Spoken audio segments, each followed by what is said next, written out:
Now, the federal budget, as I've just said, is the amount of money that the U.S. government will collect, where it will collect it from, how it will collect it, where it will spend it, how it will spend it, what it will be spent on.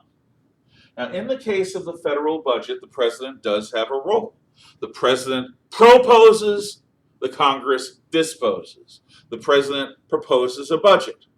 Every line item represents money spent by the federal government on weapons programs, on welfare programs, and everything in between. So, everything that the U.S. government does should be reflected in the federal budget. However, it's not.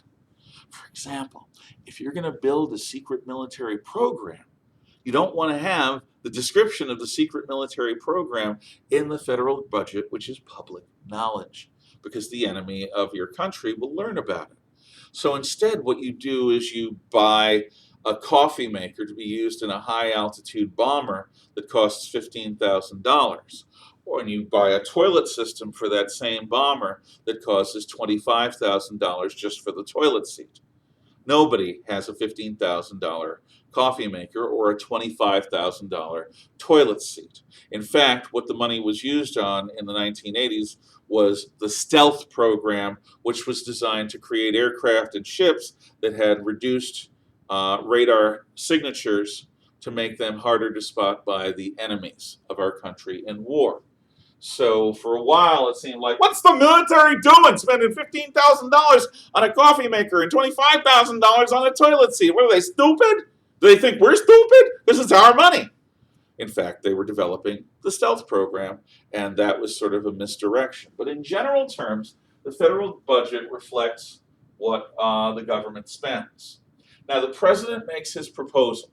He writes up a proposed budget. Upon arrival in the Congress, the House of Representatives and the Senate take the numbers. Now, if the president, the House, and the Senate are all from the same party, they're going to quarrel a little bit, because the House and the Senate, even if they're part of the same political party with the same political beliefs as the president, are in fact different. They have different needs. They represent areas of states in the case of the House of Representatives, or states in the case of the Senate, and that isn't the same thing as having the good of the entire country in mind. So, when the president's budget arrives, the Congress, if it's friendly, is going to still take it apart and change things. If, on the other hand, the House of Representatives and or the Senate are in the hands of the opposing party, they're going to go, and they're going to come up with their own budgetary ideas and then send them to the president for signature.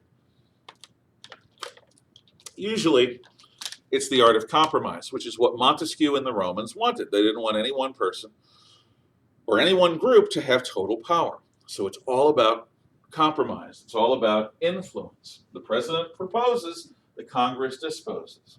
Now, one of the ways the Congress changes things is through what are called line item amendments.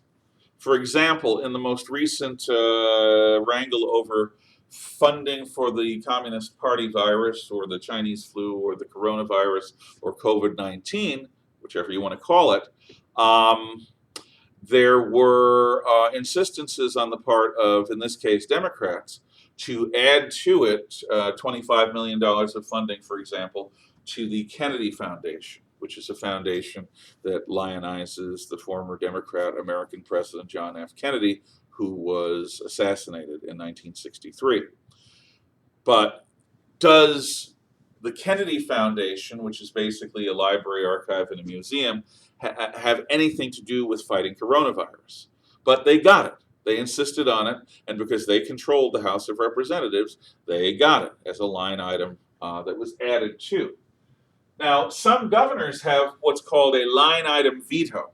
They can look at the budget and the changes that were made by the legislature, by the lawmakers, the equivalent in the state governments of Congress, and they can say yes, yes, yes, no, no, yes, no, yes, no, no, yes, to every line item in the budget.